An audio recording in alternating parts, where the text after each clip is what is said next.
In 1973, William Goldman, screenwriter most famous for Butch Cassidy and the Sundance Kid, published a charming little book entitled The Princess Bride. He later adapted that novel into the 1987 film that we all know and love. The film performed okay-ish at the box office, but extraordinarily well on home video, so there's a decent chance you can all recite the movie from memory. Inconceivable! You guys kept asking for it, so let's just dive on in and find some differences, shall we? I'm Clint Gage. And I'm Casey Redmond. So without further ado and no restraint on spoilers, What's the difference?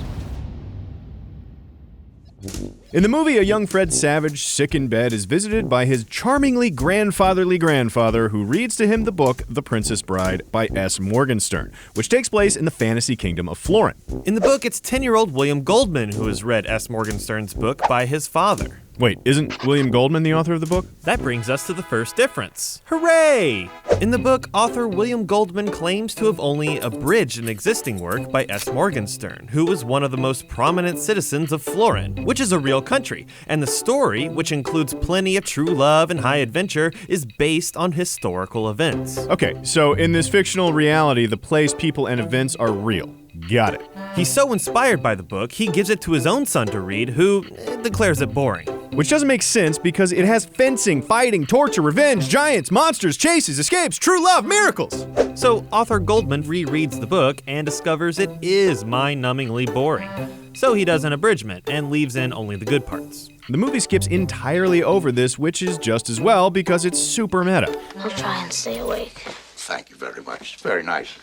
The movie only leaves out a few characters from the book, the Countess Rugen and Queen Bella, Humperdinck's stepmother. Oh, also Buttercup has parents, who are simply not mentioned in the movie. There are other character differences too. Prince Humperdinck is described as not tall, but 250 pounds. Like a rock.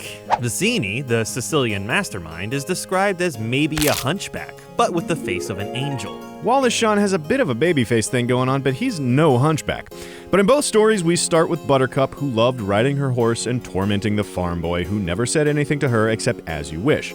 And then one day she realizes that "as you wish" is Westley code for "I love you." She doesn't come to this realization in the book, however.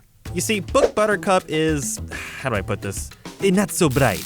So Westley literally has to spell things out for her. Literally or figuratively? Literally. With letters. Ouch. She doesn't just realize that she loves him too, either. Oh no, it involves this extremely convoluted set of circumstances wherein Count Rugen and his wife visit Buttercup's farm, and the Countess spends a great deal of time staring at shirtless Westley, which makes Buttercup totes jealous, and she spends a whole sleepless night working out that she is jealous and why. After the two confess their feelings, Westley sets off to seek his fortune and is beset by the dread pirate Roberts, who never leaves prisoners alive, which makes Buttercup very sad, and she vows to never love again. The movie jumps 5 years forward after Buttercup has been chosen to be the bride of Prince Humperdinck. The book adds some extra details about how the original plan was to have Humperdinck marry the princess of neighboring Guilder, who turned out to be bald, which not only ended the engagement, but inspired a deep animosity between Florin and Guilder. It's a dick move right there. Humperdinck decides that looks are the only thing that matter, which leads him to decide on common-born, not-so-bright, but exceedingly beautiful Buttercup! The book within a book then spends the next 72 pages describing Buttercup's princess training, which both Goldman's book and the movie skip over. After being presented to her people, Buttercup goes for a ride to do some thinking, and she's kidnapped by 3 men who are conveniently sorted by height. In the book, she's rendered unconscious by some pressure point ninjutsu by Vizzini, the Sicilian. Whereas in the movie, Giant Fezzik is in a much better position to give her an oversized Vulcan neck pinch. In the book, the brigands admit off the bat that they're going to kill her, so she jumps in the water and attempts to swim away. In the movie, she doesn't try to escape until she sees the mysterious vessel of the Man in Black in the distance.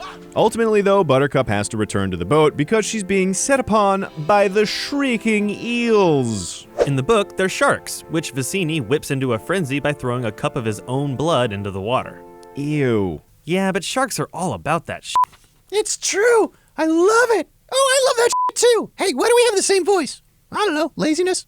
They take Buttercup to the Cliffs of Insanity, which in the book world is an actual geographical feature that people can actually visit.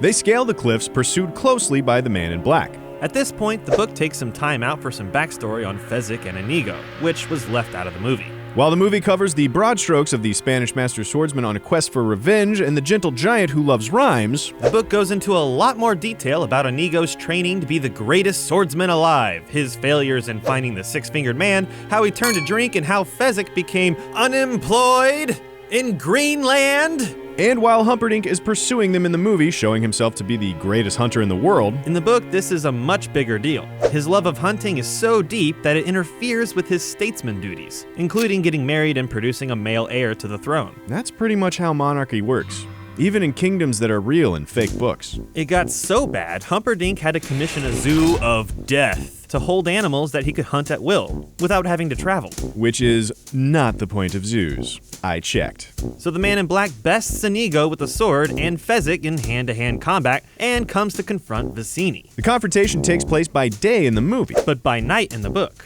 Throughout the ensuing battle of wits, the man in black is described as angry and nervous. Whereas in the movie, the man is pretty cool throughout. I mean, look at him. Oh, yeah, that guy's cool.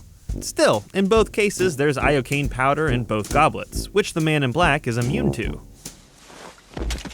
So now they've got the world's greatest hunter following them, so they've got to hurry. But Buttercup's having none of it. She identifies the man in black as the dread pirate Roberts, the murderer of her one true love. In the movie, he says he remembers Wesley for his impassioned pleas I need to live. His pleas of please, if you will. No such conversation takes place in the book, and the man in black skips right to mocking Buttercup for her inability to love. For this, she pushes him into a ravine. You can die too, for all I care. In the movie, she says this before she pushes him, and he cries out, "As you wish," as he tumbles down the slope. Buttercup realizes her beloved Wesley is still alive and tumbles down the ravine after him, where they have a touching reunion scene which is interrupted by Kid Fred Savage because kids aren't grown-ups, so they don't know how cool kissing is yet. Skip onto the fire swamp. That sounded good. Quiet, Savage, you're bothering me. In the book, there is no kissing scene, because Morgenstern didn't include a reunion scene at all. Goldman says he wrote a reunion scene of his own, but that his publisher refused to publish it. Cut to Wesley and Buttercup rushing into the fire swamp, which holds three great dangers: the fire spurts, the lightning sand, Which is snow sand in the book. and the ROUSs, the rodents of unusual size. They emerge from the fire swamp to find that Prince Humperdink and Count Rugen have beaten them there, a feat made possible by Prince Humperdink's 4 whites. Buttercup negotiates for Wesley's life, getting Humperdink to promise not to harm him. Though in the book, he tells Rugen he could make such an oath because he, personally, isn't going to hurt Wesley. Cause Rugen's gonna handle the whoopin'. Just nothing but dick moves from this Humperdink guy. Humperdink tells Rugen to lock Wesley in the 5th level of the Zoo of Death, which is a 5-level complex. Enemies of speed reside on the 1st level, enemies of strength on the 2nd, poison animals on the 3rd, and enemies of fear on the 4th. The last level was empty, reserved for something worthy, something as dangerous and fierce and powerful as he was. You know. Yeah, I know, it's called the most dangerous game. It's true.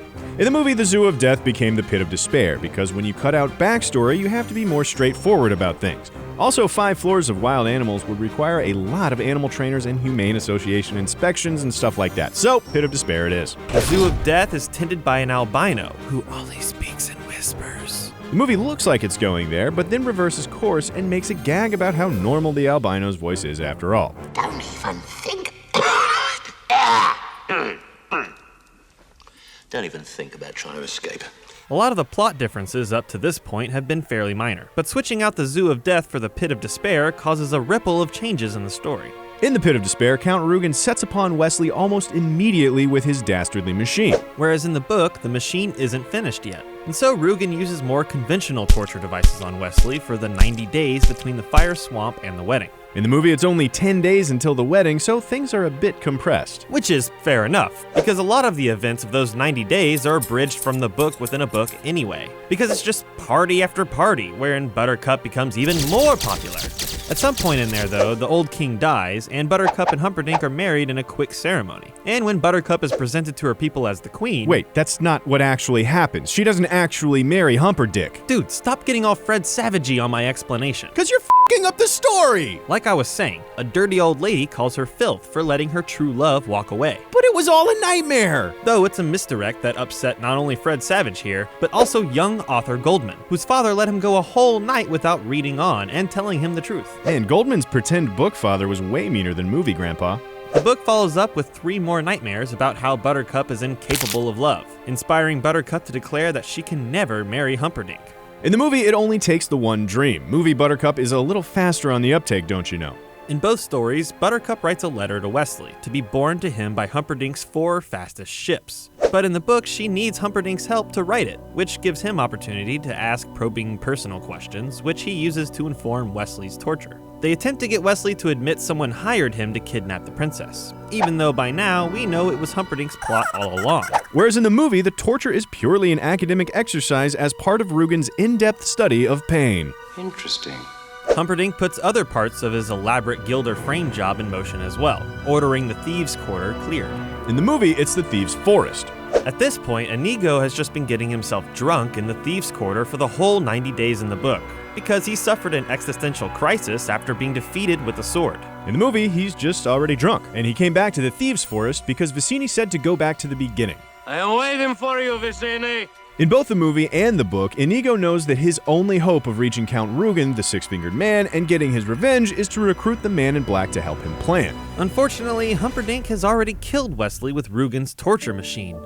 Oh no! Because he's an asshole. Look, he's even upset Fred Savage. But not nearly as much as Book Goldman, who credits this twist in the story as the exact point at which he realized life isn't fair. Inigo follows the sound of Wesley's scream of ultimate suffering to the entrance of the Pit of Despair. In the book, they encounter the albino, who they question about the Man in Black's whereabouts. The albino reveals Wesley's real name and that he's gone on to the bottom level of the Zoo of Death. In the movie, they try to question him, but Fezzik uses a bit too much force, so Inigo asks the spirit of his father to guide him the rest of the way. And boy, does Daddy-O come through as Inigo's sword brings him to the pit's hidden entrance. In the book, Inigo and Fezzik have to escape a deadly anaconda on the stairway from the 2nd to the 3rd level of the zoo, a cloud of king bats on the 3rd to 4th. I'm sorry, did you say cloud of bats? Yeah, cloud of bats, that's the correct group name. Look it up! I'm looking it up right now. He's right, it's cloud. As I was saying, a cloud of Turkish king bats on the way to the 4th level, and a deadly spider hiding under the doorknob leading to the 5th level. Whew. Either way, when they reach Wesley at the bottom of the Pit of Despair, he's already dead, which means they have to take him to Miracle Max for a resurrection. Beat it, or I'll call the Brute Squad. I'm on the Brute Squad. You are the Brute Squad. The interaction between these characters is very similar in the abridged book and the movie, except in the book, Max's favorite thing in the world, even above true love, is cough drops. How quaint. They're warm. Whereas in the movie, it's a mutton, lettuce, and tomato sandwich. This is so perky. I love that. Inigo and Fezzik have to embark on a number of side quests to get the ingredients for the resurrection spell. Still, they end up with the same result, a chocolate-covered golf ball-sized resurrection pill. In the book, the pill has an effectiveness of only 1 hour. What happens after the hour? Does he just die again? It doesn't really say. God! Actually, thanks to a math mistake by Miracle Max, the pill's only good for 40 minutes, which our heroes don't even know. Oh no! The wedding and Inigo's duel with Count Rugen progress similarly in both mediums. Except the book keeps a pretty consistent count of what time it is and how much longer it is until the resurrection pill runs out. Still, Wesley confronts Humperdink, bluffs him into letting him go, and they escape on the 4 whites. The perfect horses who finally make an entrance in the movie. In the movie, the 4 of them literally ride off into the sunset, and Wesley and Buttercup share the most perfect kiss of all time. In the book, the perfect kiss occurs in the beginning, before Wesley even leaves to seek his fortune. Then, at the end of the book, they're stopped at the castle gates by the Brute Squad. Buttercup orders them to stand aside, and they have to obey because she is the queen. That was pretty smart of her. Yeah, it took her long enough. And then she and Wesley promise to be together forever. Aww. At which point, they can hear Humperdink leading troops after them, and Inigo's wounds from his duel reopen, and Fezzik takes a wrong turn. Then Wesley starts to fade again, and that's the end. What? I know, right? The book within a book never reveals if they escape or not. Author Goldman writes an aside that makes it clear that he thinks they do. The book itself is one big dick move. In the world within the book, there is a sequel, Buttercup's Baby. Where's that book? It's not yet abridged, due to more international copyright law. Gross. On that note, we're sure we've inspired you to rewatch the movie. Or finally getting around to reading the novel. Make sure to like and subscribe and leave a comment below and come back next time for more What's the Difference?